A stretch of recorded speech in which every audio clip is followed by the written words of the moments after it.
대답해 보세요. 정말 우리 아버지의 아들이에요.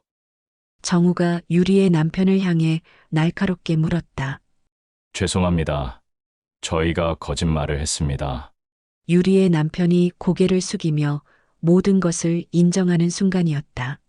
그럼 지금까지 하신 얘기가 다 거짓말이었다는 뜻이에요? 정우의 믿기지 않는다는 표정에 유리가 무릎을 꿇었다. 네, 다 거짓말이었어요.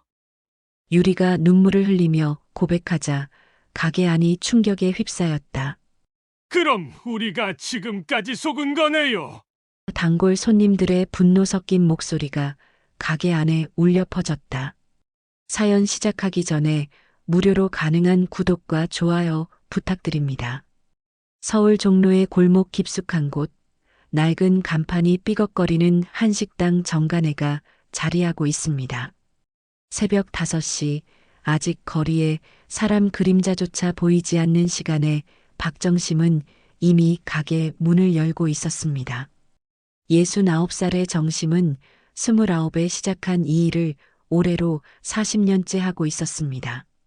그녀의 손은 거칠고 투박했지만 설거지를 하는 동작만큼은 여전히 정확하고 빨랐습니다. 차가운 수돗물이 흘러나오자 정심은 손을 비비며 온수가 나올 때까지 기다렸습니다. 낡은 보일러 때문에 물이 따뜻해지는데 시간이 오래 걸렸습니다. 뜨거운 물에 손을 담그며 정심은 어제와 똑같은 하루를 준비했습니다.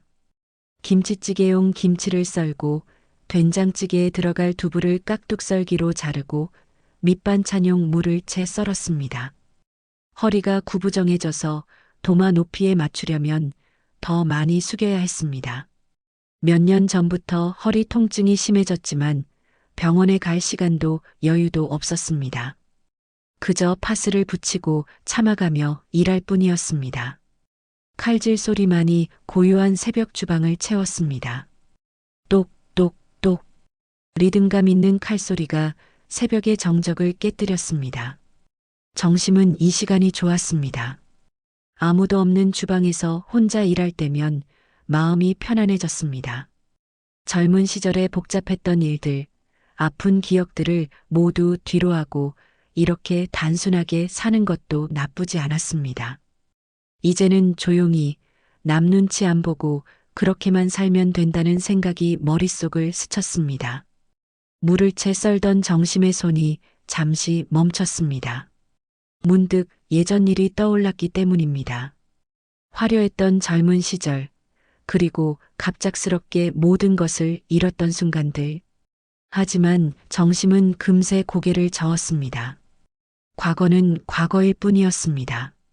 지금 이 순간, 이 작은 주방에서 물을 써는 일이 현실이었습니다. 정심 씨, 오늘도 일찍 오셨네요. 오전 7시 사장인 최유리가 들어왔습니다. 52살의 유리는 언제나 단정하게 옷을 차려입고 나타났습니다. 염색한 머리카락을 깔끔하게 빗어 넘기고 화장도 진하지 않으면서 정갈했습니다. 목에는 진주 목걸이를, 손목에는 금팔찌를 차고 있었습니다. 작은 식당 사장치고는 꽤 화려한 차림새였습니다. 유리의 옷차림을 보면서 정심은 항상 묘한 기분이 들었습니다. 식당 일을 하면서 저렇게 깔끔하게 차려입을 수 있다는 게 신기했습니다. 정심 자신은 아무리 깨끗하게 씻어도 기름 냄새와 음식 냄새가 몸에 벨대로 배어 있었는데 말입니다. 네, 사장님. 오늘 점심 준비 거의 다 됐습니다. 정심은 짧게 대답하며 마지막 무채를 그릇에 담았습니다. 유리는 정심의 대답에 만족스러운 표정을 지으며 앞치마를 둘렀습니다.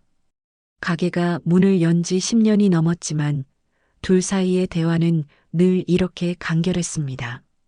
정심은 말을 아꼈고 유리는 정심이 믿을 만한 사람이라는 걸 알고 있었습니다.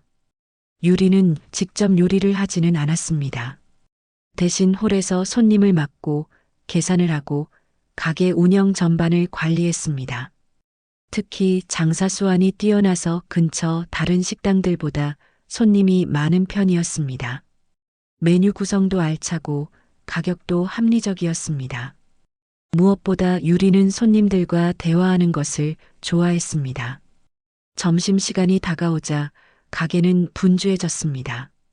근처 사무실에서 일하는 직장인들과 동네 어르신들이 하나둘씩 들어오기 시작했습니다. 정심은 뒷주방에서 바쁘게 음식을 준비했습니다. 김치찌개용 돼지고기를 볶고 된장찌개에 들어갈 애호박을 썰고 제육볶음용 양파를 준비했습니다. 뒷주방은 금세 뜨거워졌습니다. 가스레인지 5개가 모두 켜져 있고 밥솥에서는 김이 모락모락 올라왔습니다. 정심은 이마에 맺힌 땀을 손등으로 닦으며 계속 요리했습니다. 40년 동안 익힌 솜씨로 여러 개의 찌개를 동시에 끓이면서도 하나도 태우지 않았습니다. 유리는 능숙하게 주문을 받으며 손님들과 대화를 나눴습니다. 특히 단골 손님들에게는 유독 말이 많아졌습니다. 그리고 기회가 있을 때마다 꼭 하는 이야기가 있었습니다. 아, 김 과장님, 오늘도 김치찌개죠? 우리 시댁 레시피거든요. 돌아가신 시아버지께서 워낙 음식에 까다로우신 분이셔서 며느리들이 다 고생했어요. 그런데 그분이 재벌이셨거든요. 큰 회사 회장님이셨다고요. 김 과장이라 불리는 중년 남성은 고개를 끄덕이며 들었습니다. 하지만 사실 이 이야기를 벌써 수십 번도 더 들었습니다. 다른 손님들도 마찬가지였습니다. 유리는 새로운 손님에게도 단골 손님에게도 시댁 이야기를 빼놓지 않고 했습니다. 우리 남편도 좋은 집안 아들이에요. 명문가 출신이거든요. 시아버지께서 살아계실 때는 정말 큰 저택에서 살았어요. 하인들만 10명이 넘었다니까요. 그때는 제가 음식 만들 일이 없었어요. 요리사가 따로 있었거든요. 정심은 뒷주방에서 그 이야기를 들으며 묵묵히 설거지를 계속했습니다. 처음 들었을 때는 대수롭지 않게 넘겼던 이야기였지만 몇 년째 같은 말을 반복해서 들으니 이상한 기분이 들었습니다. 재벌 회장의 며느리라면 왜 이런 작은 식당을 운영하고 있을까? 라는 의문이 고개를 들기 시작했습니다. 시아버지께서 돌아가시고 나서 상황이 좀 어려워졌어요. 그래서 이렇게 장사를 시작하게 됐죠. 하지만 역시 명문가는 명문가예요. 품격이 다르다니까요. 유리의 목소리에는 자부심이 묻어나왔습니다. 손님들은 대부분 고개를 끄덕이며 들어주었습니다. 하지만 정심은 그 이야기를 들을 때마다 미묘한 표정을 지었습니다. 뭔가 어색한 구석이 있다는 느낌을 지울 수 없었습니다. 하지만 정심은 그런 생각을 금세 떨쳐버렸습니다. 남의 집안 사정을 궁금해할 처지가 아니었습니다. 자신도 숨기고 싶은 과거가 있었으니까요. 서로 적당한 거리를 두고 일하는 것이 최선이었습니다. 오후가 되자 손님들이 뜸해졌습니다. 정심은 다음날 사용할 재료들을 준비하며 하루를 마무리했습니다. 양파를 썰고 파를 다듬고 콩나물을 씻었습니다. 유리는 계산대에서 오늘 매출을 정리하고 있었습니다. 두 사람 모두 말수가 적었지만 각자 자신의 일에 집중하고 있었습니다. 주방 안은 하루 종일 뜨거운 김과 오래된 기름 냄새로 가득했습니다. 정심의 옷에도 머리카락에도 그 냄새가 벨대로 배어 있었습니다. 하지만 이제는 익숙한 냄새였습니다. 이 냄새와 함께 40년을 살아왔으니까요. 정심 씨 수고 많으셨어요. 네, 사장님. 안녕히 계세요. 정심은 앞치마를 벗고 가방을 챙겼습니다. 집으로 돌아가는 길, 차가운 겨울바람이 뺨을 스쳤습니다. 하지만 정심의 마음속에는 묘한 평온함이 있었습니다. 복잡하고 아픈 과거는 모두 뒤로하고 이제는 이렇게 조용하게 살아가는 것만으로도 충분했습니다. 다음 날도 정심은 어김없이 새벽 5시에 가게로 나왔습니다. 하지만 오늘은 뭔가 달랐습니다.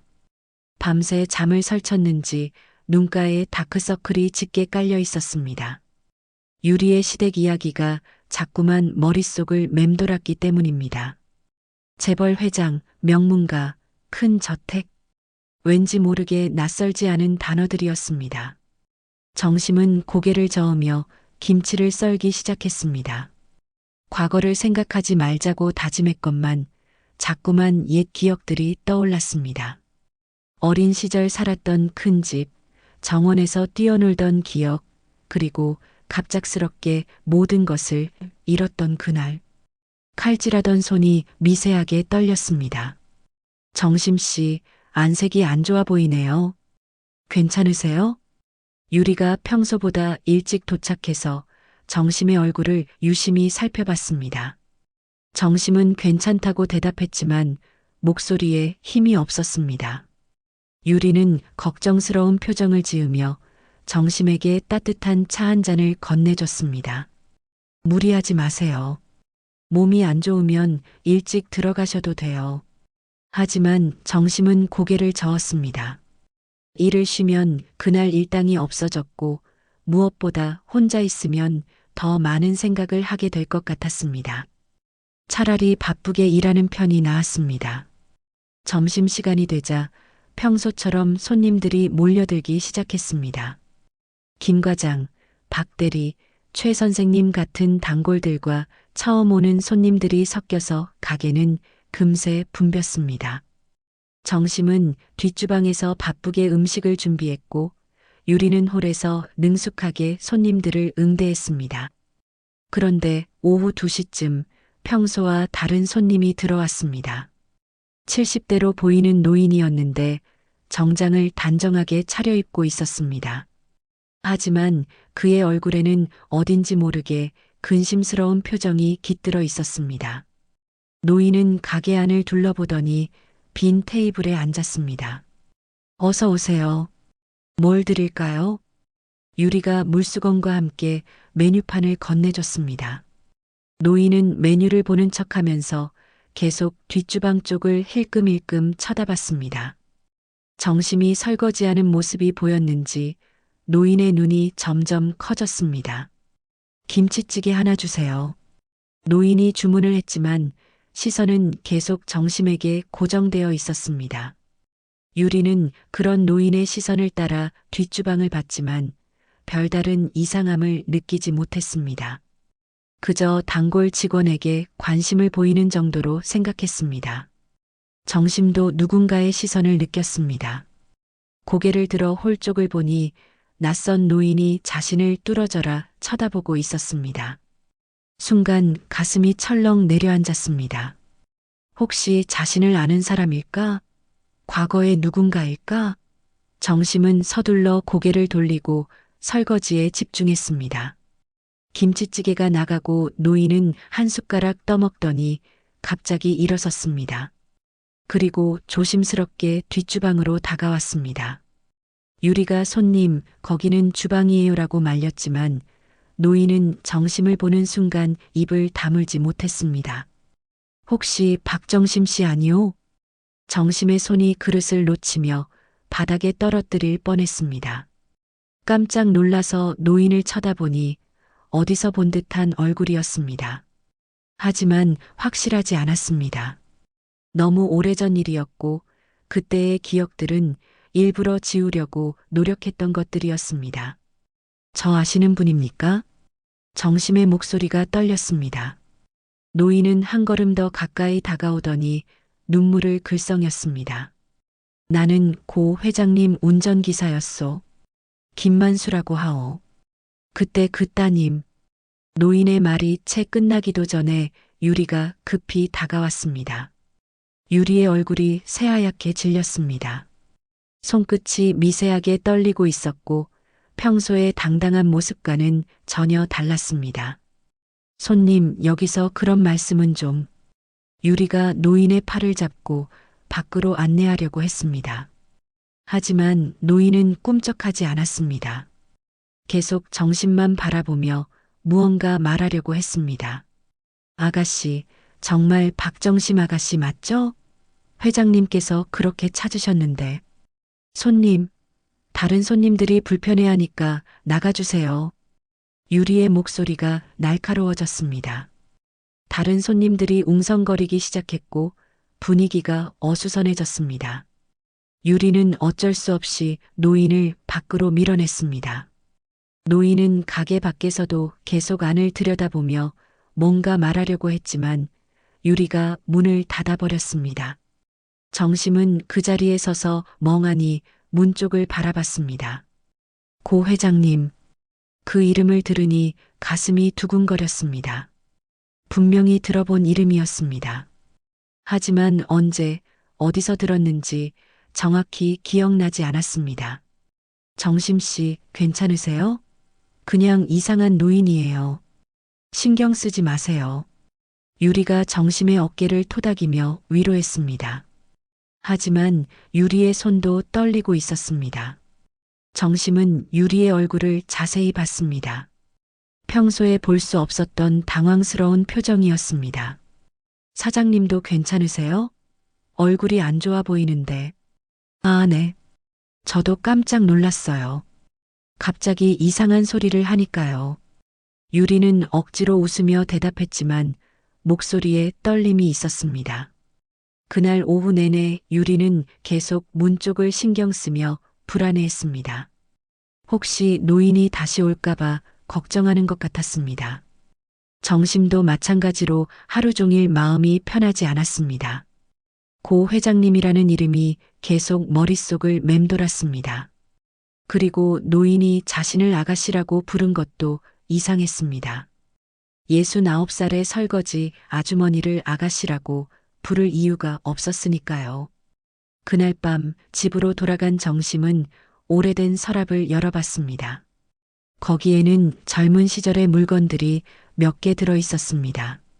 바랜 흑백 사진, 낡은 편지, 그리고 작은 목걸이 하나. 사진을 꺼내 들고 자세히 봤습니다. 사진 속에는 20살쯤 되어 보이는 젊은 여자가 있었습니다. 한복을 곱게 차려입고 미소를 짓고 있는 모습이었습니다. 그 옆에는 나이 든 남자가 서 있었습니다. 자상한 미소를 지으며 젊은 여자의 어깨에 손을 올린 모습이었습니다. 정심은 사진을 가슴에 꼭 안고 눈을 감았습니다. 오늘 노인이 한 말들이 하나씩 떠올랐습니다. 고 회장님, 따님, 그렇게 찾으셨는데 모든 것이 점점 선명해지기 시작했습니다. 며칠이 지났지만 정심의 마음은 여전히 불안했습니다. 노인의 말이 계속 귓가에 맴돌았고 오래된 사진을 보며 밤을 지새우는 일이 많아졌습니다. 가게에서 일할 때도 집중이 잘 되지 않았습니다. 설거지를 하다가도 문득 멍해지곤 했습니다. 유리도 예전과 달라 보였습니다. 평소에는 손님들과 활발하게 대화를 나누던 유리가 요즘에는 말수가 줄었습니다. 특히 시댁 이야기를 하는 빈도가 현저히 줄어들었습니다.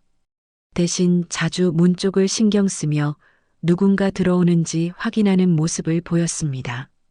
어느 날 오후 정심이 뒤편 쓰레기장에 음식물 쓰레기를 버리러 나갔을 때였습니다. 유리가 누군가와 통화를 하고 있는 소리가 들렸습니다. 평소 같으면 그냥 지나쳤겠지만 유리의 목소리가 너무 급박해서 발걸음을 멈췄습니다. 그 여자가 우리 집안 얘기라도 알면 끝장이에요. 절대 들키면 안 돼요. 정심의 가슴이 철렁 내려앉았습니다. 그 여자라는 말이 누구를 가리키는지 직감적으로 알 수 있었습니다. 자신을 말하는 것이었습니다.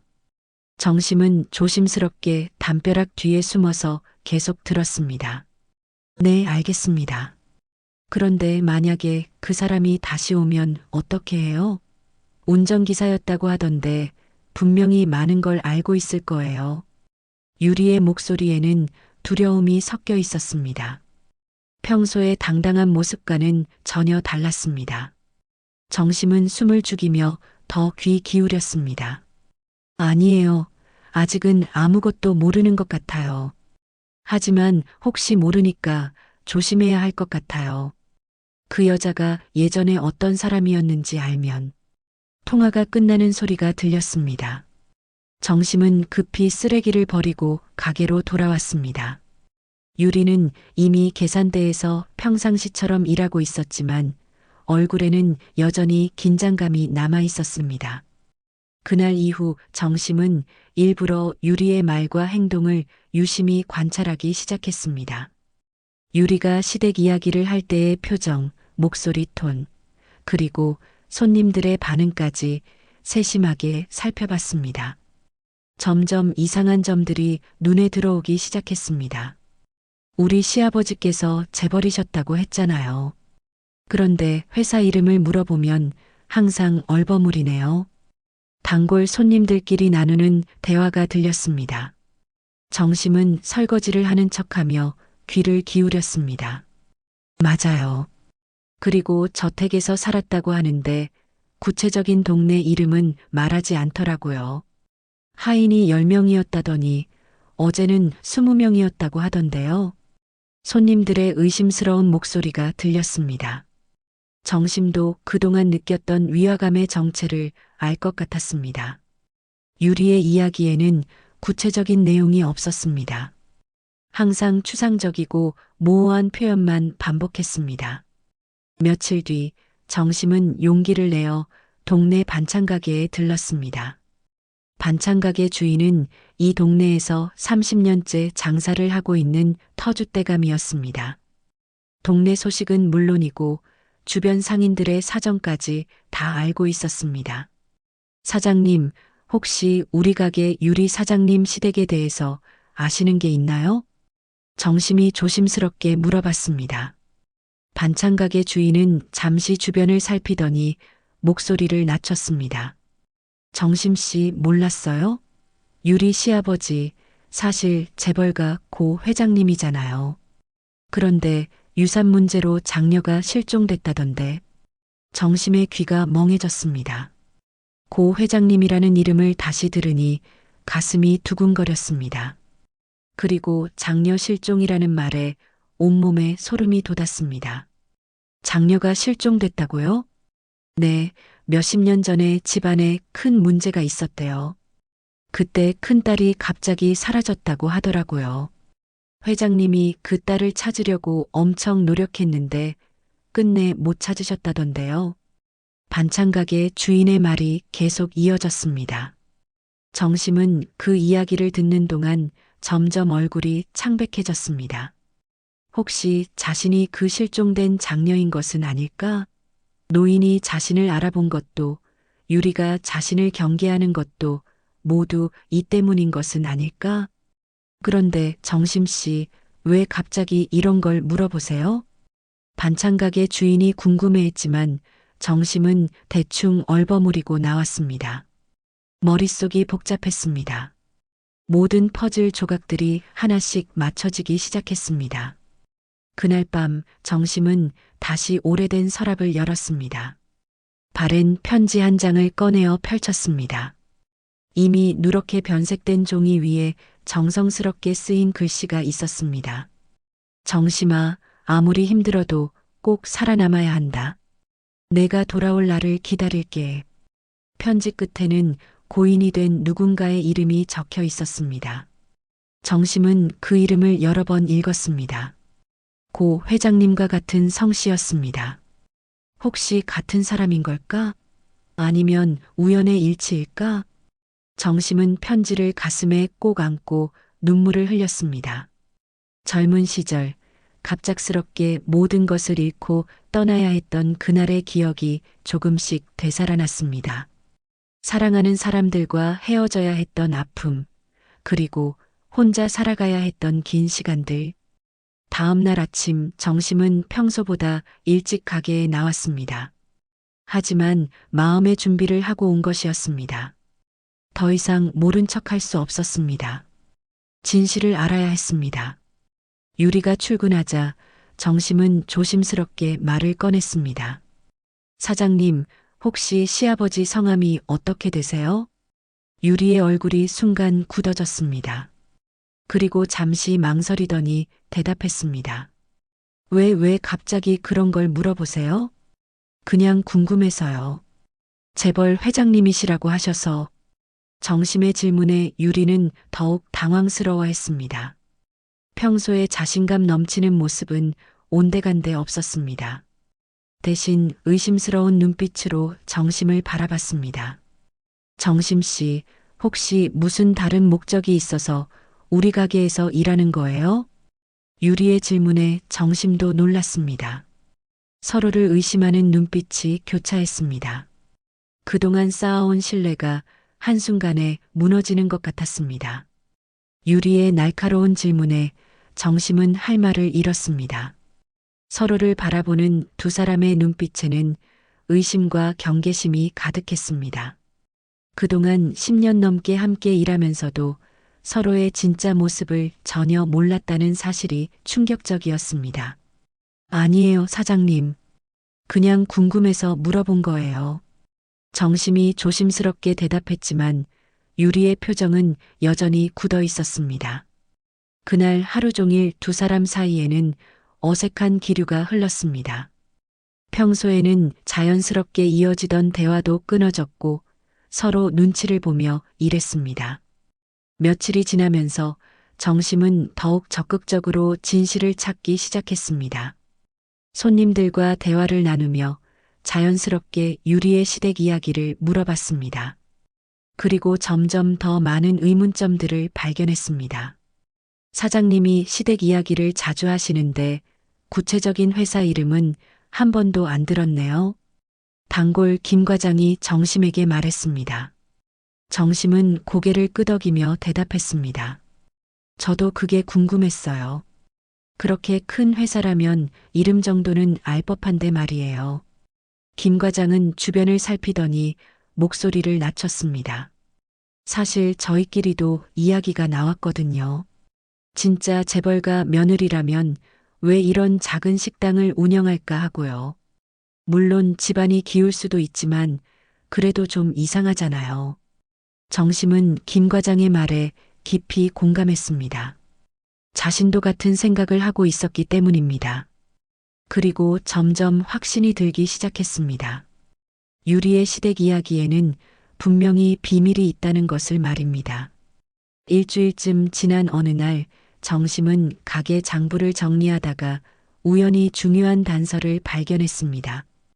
유리가 깜빡하고 계산대에 놓아둔 서류 더미 속에서 낡은 신문 스크랩을 보게 된 것입니다. 신문 기사의 제목은 고씨 그룹 회장 별세, 장녀 행방 여전히 미궁이었습니다. 정심의 손이 떨렸습니다. 기사를 자세히 읽어보니 더욱 놀라운 내용들이 나와 있었습니다. 고 회장은 생전에 실종된 장녀를 찾기 위해 사제를 털어가며 노력했으나 끝내 제외하지 못한 채 세상을 떠났다. 장녀는 20대 초반에 가족과의 갈등으로 집을 나간 후 소식이 끊어진 것으로 알려졌다. 기사 옆에는 흑백 사진도 실려 있었습니다. 고 회장의 젊은 시절 모습과 함께 가족 사진도 있었습니다. 정심은 그 사진을 보고 깜짝 놀랐습니다.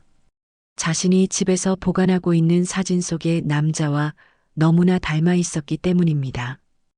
혹시 내가 정말 그 실종된 장녀인 걸까? 정심의 마음속에서 확신이 점점 커져갔습니다. 모든 퍼즐 조각들이 하나씩 맞춰지고 있었습니다. 노인이 자신을 알아본 것도, 유리가 자신을 경계하는 것도 이제 이해가 되었습니다. 그날 오후 정심은 동네에서 가장 오래된 부동산 중개소를 찾아갔습니다. 40년 넘게 이 지역에서 일해온 중개소 사장이라면 옛날 일들을 많이 알고 있을 것이라 생각했기 때문입니다. 사장님, 혹시 고씨 그룹에 대해서 아시는 게 있나요? 정심의 질문에 중개소 사장의 얼굴이 밝아졌습니다. 아, 고 회장님 말씀이세요? 물론 알죠. 이 근처에서는 유명한 분이셨어요. 큰 저택도 있었고 정말 부자셨는데 딸 때문에 많이 고생하셨죠. 딸 때문에요? 네, 큰딸이 집을 나가서 못 찾으셨어요. 회장님이 돌아가실 때까지 그 딸을 찾으려고 애쓰셨는데 결국 못 만나셨더라고요. 참 안타까운 일이었어요. 중개소 사장의 말을 들으며 정심의 눈가에 눈물이 맺혔습니다. 만약 자신이 정말 그 딸이라면 아버지는 자신을 찾다가 돌아가신 것이었습니다. 가슴이 너무 아팠습니다. 그런데 왜 갑자기 그런 걸 물어보세요? 그냥 궁금해서요. 정심은 대충 얼버무리고 나왔습니다. 이제 확신이 들었습니다. 자신이 바로 고 회장의 실종된 장녀라는 것을 말입니다. 그날 밤 정심은 다시 오래된 편지를 꺼내어 읽었습니다. 이번에는 편지의 내용이 더욱 선명하게 다가왔습니다. 정심아, 아무리 힘들어도 꼭 살아남아야 한다. 아버지가 널 기다리고 있다. 언젠가는 다시 만날 수 있을 거라 믿는다. 내가 돌아올 날을 기다릴게. 편지 끝에 적힌 이름을 다시 확인했습니다. 고정호. 신문에서 본 고 회장의 이름과 정확히 일치했습니다. 이제 의심의 여지가 없었습니다. 정심은 편지를 가슴에 꼭 안고 오열했습니다. 아버지가 자신을 찾고 있었다는 사실, 그리고 자신은 그것도 모른 채 멀리서 다른 삶을 살았다는 사실이 너무나 가슴 아팠습니다. 아버지, 미안해요. 왜 이제야 알게 됐을까요? 정심의 마음속에는 후회와 그리움이 가득했습니다. 동시에 분노도 일었습니다. 만약 유리가 자신의 정체를 알고 있었다면 왜 지금까지 숨겼을까? 왜 아무 말도 하지 않았을까? 다음 날 아침 정심은 결심을 굳혔습니다. 더 이상 숨어 있을 수 없었습니다. 진실을 밝혀야 했습니다. 유리와 정면으로 맞서야 할 때가 온 것입니다. 가게에 도착한 정심은 평소와 달리 당당한 표정을 하고 있었습니다. 유리가 출근하자 정심은 바로 말을 꺼냈습니다. 사장님, 우리 이야기 좀 해야 할 것 같아요. 유리는 정심의 달라진 분위기를 느꼈습니다. 평소에 조용하고 순종적인 모습과는 전혀 달랐습니다. 뭔가 중요한 이야기를 할 것 같은 기운이 감돌았습니다. 무슨 이야기요? 고 회장님에 대한 이야기요. 정심의 말에 유리의 얼굴이 창백해졌습니다. 더 이상 숨길 수 없다는 것을 직감했습니다. 드디어 진실이 드러날 순간이 다가온 것입니다. 유리의 얼굴에서 혈색이 완전히 사라졌습니다. 고 회장님이라는 이름을 들은 순간 그동안 감춰왔던 모든 것이 들킬 것만 같았습니다. 하지만 유리는 애써 침착함을 유지하려고 했습니다. 고 회장님이요? 우리 시아버지 말씀이세요? 네, 바로 그분 말이에요. 정심의 목소리에는 확신이 담겨 있었습니다. 더 이상 돌려서 말할 필요가 없었습니다. 유리는 정심의 달라진 분위기를 느끼며 불안해했습니다. 갑자기 왜 그런 걸 물어보세요? 무슨 일이라도 있나요? 사장님, 저 사실 알고 있어요. 고 회장님에게 실종된 딸이 있었다는 건 말이에요. 정심의 말에 유리가 뒤로 물러났습니다. 가슴이 두근거렸고 손에 땀이 났습니다. 그동안 가장 두려워했던 순간이 온 것입니다. 그게 저희와 무슨 상관이 있다고 그러세요? 많은 상관이 있죠. 혹시 그 딸이 누구인지 아세요? 정심이 한 걸음씩 다가갔습니다. 유리는 계속 뒤로 물러나며 대답을 피하려고 했습니다. 하지만 정심의 눈빛이 너무 진지해서 더 이상 피할 수 없었습니다.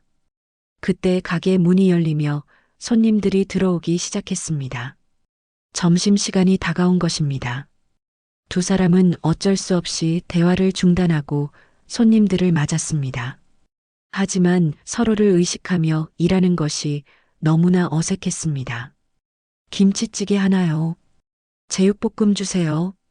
주문이 쏟아져 들어왔지만 정심과 유리 모두 집중이 되지 않았습니다. 정심은 음식을 만들면서도 계속 유리의 움직임을 살폈고 유리는 손님들과 대화할 때도 자꾸 정심 쪽을 신경 썼습니다. 그런데 오후 3시쯤 예상치 못한 손님들이 들어왔습니다. 정장을 말끔하게 차려입은 중년 부부였는데 특히 남자의 얼굴을 본 유리가 깜짝 놀랐습니다. 얼굴이 새하얗게 질렸습니다. 어서 오세요. 유리가 떨리는 목소리로 인사했습니다. 남자는 가게 안을 둘러보더니 뒷주방에서 일하는 정심을 발견했습니다. 그 순간 남자의 손에서 물컵이 떨어졌습니다. 누님? 남자의 목소리가 가게 안에 울려 퍼졌습니다. 정심도 그 소리를 듣고 고개를 들었습니다. 남자와 눈이 마주치는 순간 정심의 가슴이 철렁 내려앉았습니다. 어디서 본 듯한 얼굴이었습니다. 누님? 무슨 말씀이세요? 유리가 급히 나서며 상황을 수습하려 했습니다. 하지만 남자는 계속 정심만 바라보며 눈물을 글썽였습니다. 정말 누님이시네요. 어떻게 여기 계세요? 남자가 뒷주방으로 다가오려 했지만 유리가 팔을 잡으며 막았습니다. 손님, 잘못 보신 것 같아요. 저기 계신 분은 우리 가게 직원이에요. 하지만 남자는 유리의 말을 듣지 않았습니다. 대신 정심에게 다가가서 무릎을 꿇었습니다. 누님, 저 정우입니다. 막내 동생 정우요. 아버지께서 그렇게 찾으셨는데 정심의 머릿속이 하얗게 변했습니다. 정우라는 이름을 들으니 어린 시절의 기억이 조금씩 되살아났습니다. 자신을 따라다니던 어린 남동생의 모습이 떠올랐습니다. 정우야, 정말 정우구나. 정심이 떨리는 목소리로 말했습니다. 눈에서 눈물이 흘러내렸습니다. 40여 년 만에 만나는 동생이었습니다. 가게 안에 손님들이 웅성거리기 시작했습니다. 갑작스러운 상황에 모두들 당황했습니다. 유리는 얼굴이 새하얗게 질린 채 어쩔 줄 몰라 했습니다. 누님, 아버지께서 돌아가시기 직전까지 누님을 찾으셨어요. 제발 돌아오라고 모든 걸 용서해 주신다고 하셨어요. 정우의 말에 정심이 더욱 큰 소리로 울었습니다. 그동안 품어왔던 죄책감과 그리움이 한꺼번에 터져나왔습니다. 미안해, 정우야. 누나가 정말 미안해. 두 남매가 껴안고 우는 모습을 보며 손님들도 눈물을 글썽였습니다. 하지만 유리만은 완전히 다른 표정을 짓고 있었습니다. 분노와 절망이 뒤섞인 표정이었습니다. 정우의 아내도 놀란 표정으로 상황을 지켜봤습니다. 남편이 그렇게 찾던 형님이 바로 이 작은 식당의 직원이었다니 믿기지 않았습니다. 누님, 집으로 돌아가세요. 아버지가 남겨놓으신 것들이 많아요. 정우가 간절한 목소리로 말했습니다. 하지만 정심은 고개를 저었습니다. 늦었어, 정우야. 아버지께서 돌아가신 지가 언제인데. 아니에요, 누님. 늦지 않았어요. 누님이 돌아오시기만 하면 모든 게 제자리를 찾을 거예요. 그때 유리가 갑자기 끼어들었습니다. 잠깐요. 이게 다 무슨 일이에요? 갑자기 나타나서 우리 직원을 누님이라고 하시면 어떻게 해요? 유리의 목소리에는 당황과 분노가 섞여 있었습니다. 그동안 자신이 자랑스럽게 얘기했던 시아버지의 딸이 바로 눈앞에 있었다는 사실을 받아들일 수 없었습니다. 당신이 누구신데 이런 말씀을 하시는 거예요? 정우가 유리를 향해 날카롭게 물었습니다. 유리는 잠시 망설이다가 대답했습니다. 저는 고 회장님의 며느리예요. 며느리요? 아버지께 며느리가 있었나요? 정우가 의아해했습니다. 아버지는 돌아가시기 전까지 재혼을 하지 않으셨고 자식들도 모두 독신으로 지냈습니다. 갑자기 나타난 며느리라는 존재가 이상했습니다. 제 남편이 회장님의 아들이에요. 유리가 억지로 자신 있게 말했지만 목소리가 떨렸습니다. 정우는 더욱 혼란스러워했습니다. 아들이요? 저희 형제는 저와 형 둘뿐인데요. 다른 아들이 어디 있다는 거죠? 유리의 얼굴이 완전히 굳어졌습니다. 더 이상 거짓말을 유지할 수 없다는 것을 깨달았습니다. 그동안 쌓아올린 모든 허상이 무너지는 순간이었습니다. 저는 유리가 말을 더듬었습니다. 모든 것이 들통난 상황에서 더 이상 변명할 수가 없었습니다. 유리가 말을 더듬는 사이 가게 안의 분위기는 완전히 얼어붙었습니다. 손님들은 숨을 죽이고 상황을 지켜봤고 정심과 정우는 여전히 서로를 부여잡고 울고 있었습니다. 유리의 거짓말이 탄로날 위기에 처한 것입니다. 저는 양아들과 결혼한 거예요. 유리가 급하게 둘러댔습니다. 하지만 정우는 고개를 저었습니다. 양아들이요? 아버지께서 양아들을 두신 적이 없는데요. 제가 모르는 일이 있을 리가 없어요. 정우의 말에 유리는 더욱 당황했습니다. 변명거리를 찾으려 했지만 점점 꼬여만 갔습니다. 그때 유리의 남편이 급하게 가게로 들어왔습니다. 아내가 위급한 상황에 처했다는 연락을 받고 달려온 것입니다. 여보, 무슨 일이야? 유리의 남편은 상황을 파악하지 못한 채 어리둥절해했습니다. 하지만 정우를 보는 순간 얼굴이 창백해졌습니다. 자신들의 거짓말이 들킬 것이라는 걸 직감했습니다. 당신이 고 회장님의 아들이라고 하시는 분이세요? 정우가 유리의 남편을 향해 물었습니다. 남편은 말없이 고개만 숙였습니다. 더 이상 거짓말을 할 수 없다는 것을 알았기 때문입니다. 대답해 보세요. 정말 우리 아버지의 아들이에요? 정우의 목소리가 점점 날카로워졌습니다. 유리의 남편은 한참을 망설이다가 마침내 입을 열었습니다. 죄송합니다. 저희가 거짓말을 했습니다. 가게 안에 충격적인 침묵이 흘렀습니다. 손님들도 모두 놀란 표정을 지었습니다. 그동안 유리가 자랑스럽게 얘기했던 시댁 이야기가 모두 거짓이었던 것입니다. 그럼 지금까지 하신 얘기가 다 거짓말이었다는 뜻이에요? 정우가 믿기지 않는다는 표정으로 물었습니다. 유리는 눈물을 흘리며 고개를 끄덕였습니다. 네, 다 거짓말이었어요. 유리의 고백에 정심도 충격을 받았습니다. 그동안 함께 일하면서도 유리가 이렇게 큰 거짓말을 하고 있었다니 믿기지 않았습니다. 왜 그런 거짓말을 하신 거예요? 정우의 질문에 유리가 흐느끼며 대답했습니다. 처음에는 장사를 위해서였어요. 명문가 며느리라고 하면 손님들이 더 믿고 찾아올 것 같아서요. 그런데 시간이 지나면서 거짓말이 점점 커져서 유리의 말에 손님들이 웅성거리기 시작했습니다. 그동안 속았다는 사실에 기분이 나쁜 사람들이 많았습니다. 그럼 우리가 지금까지 속은 거네요?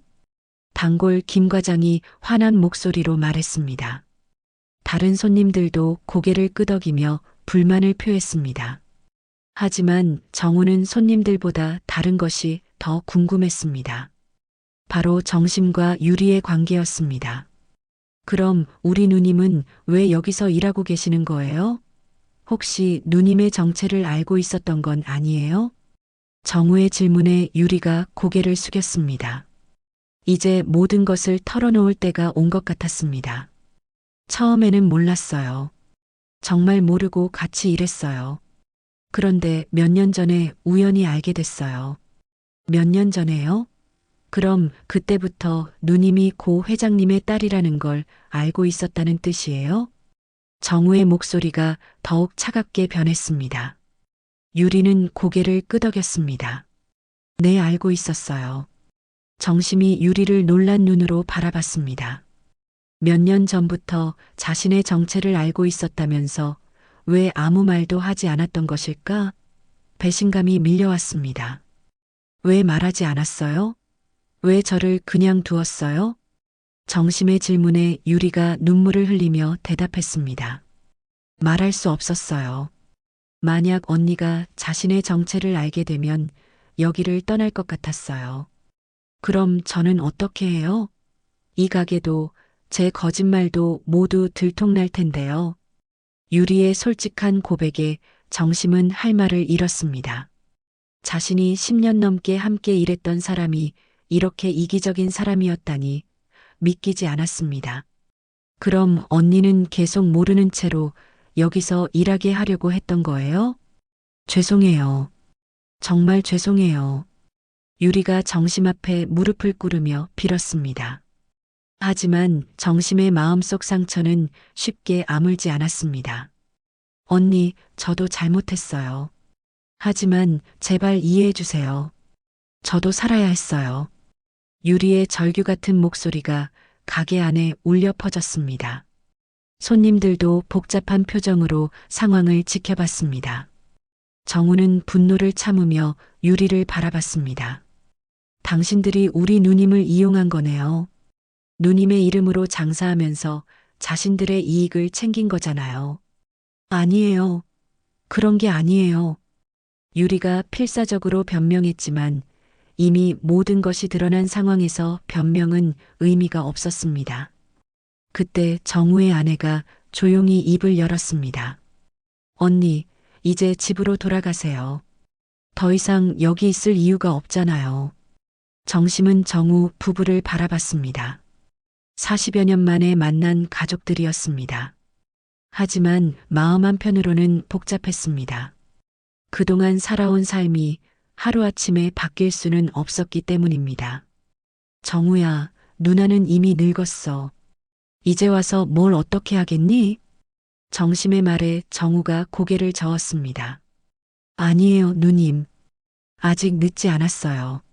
아버지께서 누님을 위해 남겨놓으신 것들이 많아요. 남겨놓으신 것들이요?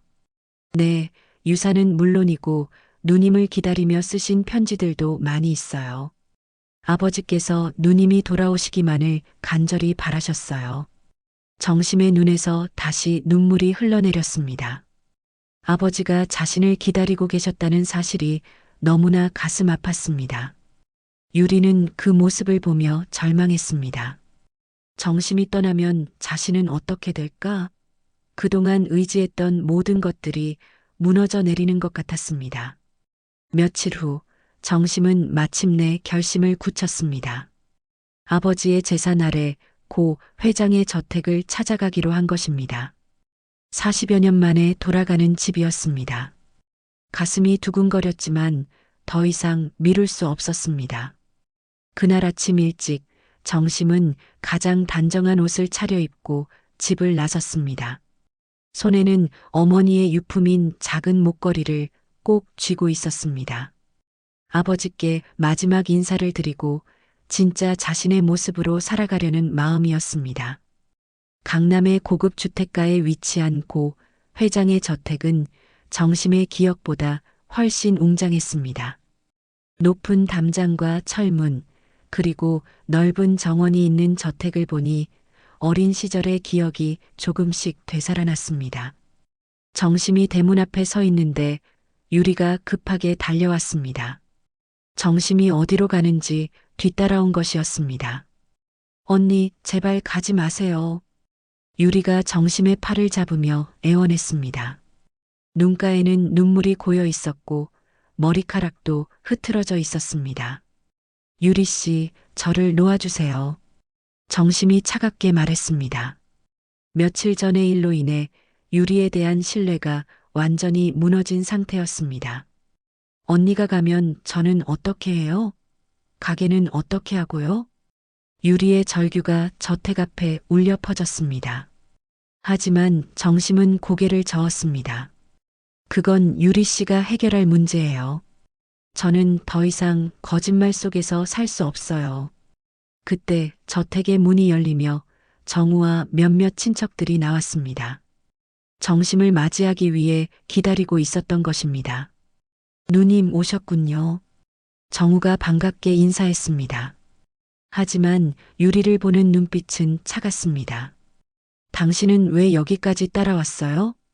저는 그냥... 유리가 말을 더듬었습니다. 사실 정심이 떠나는 것을 막고 싶어서 따라온 것이었지만 차마 그런 말은 할 수 없었습니다. 당신 때문에 우리 누님이 그동안 얼마나 고생하셨는데 아직도 놓아주지 못하겠어요? 정우의 날카로운 말에 유리가 고개를 숙였습니다. 하지만 포기할 수 없었습니다. 제발이요. 언니만은 제발이요. 유리가 무릎을 꿇으며 빌었습니다. 저택 앞에서 벌어지는 광경을 보며 지나가는 사람들이 수군거렸습니다. 정심은 그런 유리를 내려다보며 복잡한 심정이었습니다. 분명히 화가 났지만 10년 넘게 함께 일했던 정도 무시할 수 없었습니다. 유리 씨, 일어나세요. 정심이 유리의 팔을 잡아 일으켜 세웠습니다. 저는 유리 씨를 원망하지 않아요. 하지만 이제는 제 진짜 삶을 살고 싶어요. 언니. 유리의 눈에서 눈물이 흘러내렸습니다. 정심이 떠나면 자신은 정말로 혼자가 될 것 같았습니다. 그때 저택 안에서 나이 든 남자가 나왔습니다. 정우의 형인 정우였습니다. 정우는 정심을 보자마자 달려와 껴안았습니다. 정심아, 정말 너구나. 형이 얼마나 보고 싶었는지 알아? 정심도 형의 품에 안겨 울었습니다. 가족의 따뜻함을 느끼는 것이 얼마나 오랜만인지 모를 일이었습니다. 형, 미안해요. 그동안 연락도 못하고. 무슨 소리야? 내가 살아있어서 돌아와 준 것만으로도 고마워. 형제들의 재회를 보며 유리는 더욱 절망했습니다. 정심이 이 따뜻한 가족의 품으로 돌아가면 자신과는 완전히 다른 세상에서 살게 될 것이었습니다. 누님, 안으로 들어가세요. 아버지께 인사드려야죠. 정우가 정심을 저택 안으로 안내했습니다. 유리도 뒤따라 들어가려 했지만 친척들이 막았습니다. 죄송하지만 가족이 아닌 분은 들어갈 수 없어요. 유리는 철문 앞에 서서 정심이 사라지는 모습을 바라봤습니다. 마치 자신의 전부를 잃는 것 같은 기분이었습니다. 저택 안으로 들어간 정심은 우선 아버지의 영정 앞에 무릎을 꿇었습니다. 자상한 미소를 짓고 있는 아버지의 사진을 보니 가슴이 터질 것 같았습니다. 아버지, 늦게 돌아온 불효녀 정심입니다. 정심이 깊이 절을 올리며 말했습니다. 눈물이 바닥에 떨어졌습니다. 아버지, 제가 왜 집을 나갔는지 기억하세요? 그때 저는 너무 어려서 아무것도 몰랐어요. 아버지의 마음도 가족의 소중함도 몰랐어요. 정심의 고백이 이어졌습니다. 젊은 시절의 치기와 오해로 집을 나간 일, 그리고 그 후로 연락하지 못했던 이유들을 하나씩 털어놓았습니다. 하지만 아버지께서 저를 찾고 계셨다는 걸 이제야 알았어요. 얼마나 기다리셨을까요? 얼마나 걱정하셨을까요? 정심의 말에 형제들도 함께 울었습니다. 그동안 가족 모두가 정심을 그리워했지만 어디서 어떻게 지내는지 알 수 없어서 안타까워했던 것입니다. 정심아, 이제 집에 돌아온 거야. 아버지도 분명히 기뻐하실 거야. 정우가 동생의 어깨를 토닥이며 위로했습니다. 그때 정우가 오래된 서류 뭉치를 가져왔습니다. 누님, 이것들을 보세요. 아버지께서 누님을 위해 남겨놓으신 것들이에요. 정심이 서류들을 펼쳐보니 놀라운 내용들이 적혀 있었습니다. 아버지가 자신의 몫으로 따로 보관해둔 재산 목록, 그리고 매년 생일마다 쓰신 편지들이었습니다. 아버지께서 누님이 돌아오실 때까지 계속 누님 몫을 따로 모아두셨어요. 이 모든 것이 누님 것이에요. 정우의 말에 정심이 깜짝 놀랐습니다. 상상도 못했던 큰 재산이었습니다. 하지만 정심에게는 돈보다 더 소중한 것이 있었습니다. 바로 가족의 사랑이었습니다. 고마워요, 모두들. 하지만 저는 이미 제 삶이 있어요. 정심의 말에 형제들이 의외라는 표정을 지었습니다. 무슨 말이야, 정심아? 저는 그 작은 식당에서도 행복했어요. 비록 유리 씨가 거짓말을 했지만 그것도 제 삶의 일부였어요. 정심의 예상치 못한 반응에 모두들 당황했습니다. 몇 달이 흘렀습니다. 정심은 고 회장의 딸이라는 신분을 되찾았지만 놀랍게도 여전히 그 작은 식당에서 일하고 있었습니다. 다만 이전과는 모든 것이 달라져 있었습니다. 가게 간판도 새로 바뀌었습니다. 정관회에서 고정심의 집밥으로 바뀐 것입니다. 정심은 이제 당당하게 자신의 이름을 걸고 장사를 하고 있었습니다. 재벌가의 딸이 직접 만드는 음식이라는 소문이 퍼지면서 손님들이 더욱 많아졌습니다. 정말 고 회장님의 따님이 맞으세요? 새로운 손님이 신기해하며 물었습니다. 정심은 환한 미소를 지으며 대답했습니다. 네, 맞습니다. 하지만 저는 그냥 정심이에요. 맛있는 음식 만드는 걸 좋아하는 평범한 사람이죠. 정심의 대답에 손님들이 따뜻하게 웃었습니다. 재벌가 딸이지만 전혀 거만하지 않고 친근한 모습에 더욱 호감을 느꼈습니다. 뒷주방에서는 여전히 유리가 일하고 있었습니다. 하지만 이제는 주인이 아닌 직원으로서였습니다. 정심이 유리에게 제안한 것이었습니다. 함께 일했던 정을 버릴 수 없어서 계속 일할 기회를 준 것입니다. 언니, 오늘 김치찌개 재료 떨어져 가요. 유리가 조심스럽게 말했습니다.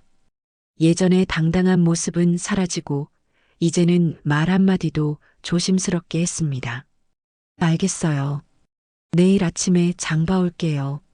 정심이 자연스럽게 대답했습니다. 유리와의 관계도 예전과는 완전히 달라졌지만 서로 배려하며 일하고 있었습니다. 점심시간이 끝나고 손님들이 돌아간 후 정우가 가게에 들렀습니다. 요즘 자주 누나를 보러 오곤 했습니다. 누님, 정말 여기서 계속 일하실 거예요? 정우가 여전히 이해할 수 없다는 표정으로 물었습니다. 충분한 재산이 있는데도 왜 굳이 힘든 일을 계속하는지 모르겠다는 것이었습니다. 정우야, 이게 내 삶이야. 나는 여기서 행복해. 정심이 웃으며 대답했습니다. 설거지를 하는 손놀림이 여전히 능숙했습니다. 하지만 누님은 이제 다른 삶을 살 수 있잖아요. 다른 삶? 내가 원하는 건 화려한 삶이 아니야. 그냥 내가 누구인지 알고 사랑하는 사람들과 함께 있는 것뿐이야. 정심의 말에 정우도 고개를 끄덕였습니다. 누나가 진정으로 원하는 것이 무엇인지 이해하기 시작했습니다. 그리고 이 일을 통해서 많은 사람들을 만날 수 있어. 손님들의 이야기도 들을 수 있고 맛있는 음식으로 사람들을 기쁘게 해줄 수도 있어. 정심이 계속 말했습니다. 눈빛이 반짝였습니다.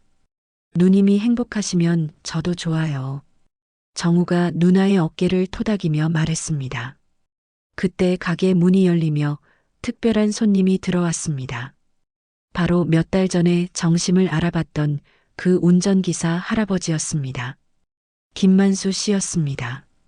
아가씨, 아니, 이제는 사장님이라고 불러야겠네요. 김만수 할아버지가 반갑게 인사했습니다.